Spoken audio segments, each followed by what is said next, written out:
नई मुंबई के नेहरू में बड़े धूमधाम से मनाया गया कोकण दर्पण का 15वां वर्षगांठ का कार्यक्रम का आयोजन दीप प्रज्वलित कर की गई शुभारंभ। इस कार्यक्रम में सामाजिक कार्यकर्ताओं को सम्मान देकर किया गया सम्मानित। देखिए खबरें आज भी के लिए नई मुंबई ब्यूरो रिपोर्ट। यांच्या शुभ हस्ते या ठिकाणी दीपप्रज्वलन होत आहे। अंधकाराकडून प्रकाशाकडे घेऊन जाणारा हा दीपोत्सव, अज्ञानाकडून ज्ञानाकडे घेऊन जाणारा दीपोत्सव हरीजी केळी साहेब यांच्या शुभ हस्ते संपन्न होत आहे। सन्माननीय रितेशजी केळी साहेब यांच्या शुभ हस्ते या ठिकाणी दीपप्रज्वलन संपन्न होत आहे। सूरजजी म्हात्रे साहेब यांना विनंती आहे आपण हे दीपप्रज्वलन आपल्या शुभ हस्ते करावं। लोकशाहीतला चौथा स्तंभ आणि प्रत्येकाला न्याय देण्याच्या अपेक्षेने पत्रकारितेमध्ये कार्य करणारा हा दीपोत्सव सन्माननीय संजयजी माडिक साहेब संपादक यांना विनंती आहे की आपण आपल्या शुभ हस्ते दीपप्रज्वलन करावं। संपादक कोकण दर्पण सन्माननीय संजयजी माडिक साहेब।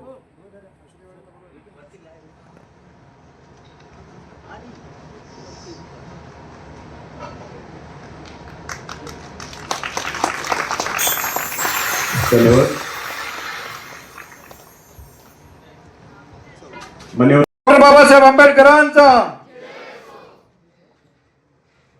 खरं तर छत्रपती शिवाजी महाराज आणि महामानव डॉक्टर बाबासाहेब आंबेडकर मानवतेच्या कल्याणासाठी ज्यांनी अतिशय आपलं आयुष्य वेचले ह्या सर्व महामानवांना युग प्रवर्तकांना मनापासून वंदन करतो, नमन करतो। कोकण दर्पण हे कोकणाचं मुखपत्र आणि ह्या मुखपत्राचा 15वा वर्धापन दिन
सव्वीस जानेवारी 2011 रोजी केली। आज आपण सर्वांनी आज त्याचा 15वा वर्धापन दिन साजरा करतोय आणि या निमित्तानं काम करत असताना अनेकांनी मदतीचा हात दिला। पेपर सुरू झाला त्यावेळेस खारघरमधून शिरीषदादा असतील, शरद सावंत साहेब असतील, सुरदासदादा गोवारे असतील, अशा अनेक लोक मदतीसाठी पुढे आले।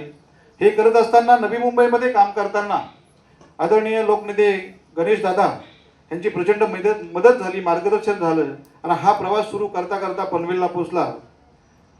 तिथे असलेले रायगड जिल्ह्याचे खरोखर खऱ्या अर्थाने भाग्यविधाते आदरणीय लोकनेते रामशेठ ठाकूर साहेबांच्या मार्गदर्शनाखाली पनवेलमध्ये काम करण्याची संधी मिळाली।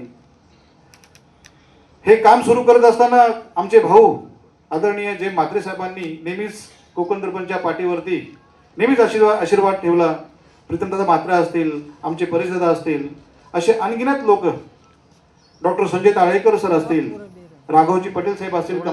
सर कोकण दर्पणचा 15वा वर्धापन काय म्हणाल? कोकण दर्पण ने नवी मुंबईमध्ये पत्रकारितेमध्ये जे स्थान हे इथे पटकावलेलं आहे खरोखरच अत्यंत महत्त्वाची अशी घटना आहे आणि आदर्शवत अशी गोष्ट आहे।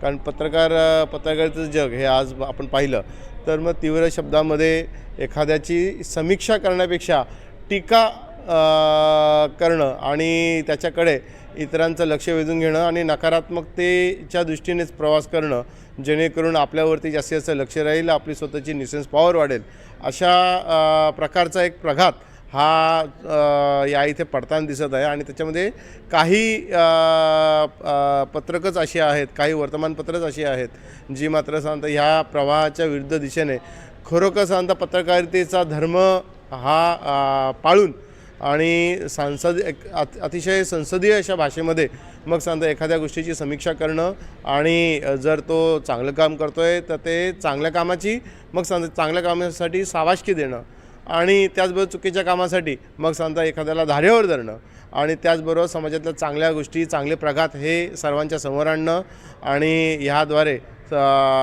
या इथे चांगल्या प्रवृत्तींना या इथे पाठिंबा देणं, अशा प्रकारचं कार्य हे अनेक कमी असे पत्रकार करताना दिसतात. आणि त्यामध्ये कोकण दर्पणचा समावेश आहे. आणि म्हणूनच कोकण दर्पणने इथे 15 वर्ष हे पूर्ण केलेली आहेत. 15 वर्षाच्या त्यांच्यामध्ये त्यांनी पदार्पण केलेलं आहे.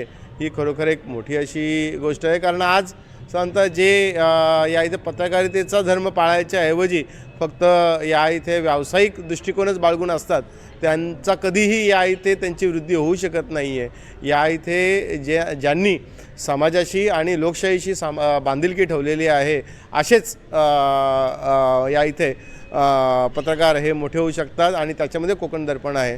आणि म्हणूनच कोकण दर्पण इथे 15वा वर्धापन दिन साजरा करतो आहे. माझ्याकडून या कोकण दर्पणला त्यांच्या 15व्या वर्धापन दिनानिमित्त मी इथे शुभेच्छा व्यक्त करतो. आणि त्याचबरोबर त्यांनी या इथे मला जो इथे भूमिपुत्र पुरस्कार मला दिला त्याबद्दलसुद्धा मी त्यांचे आभार व्यक्त करतो. धन्यवाद.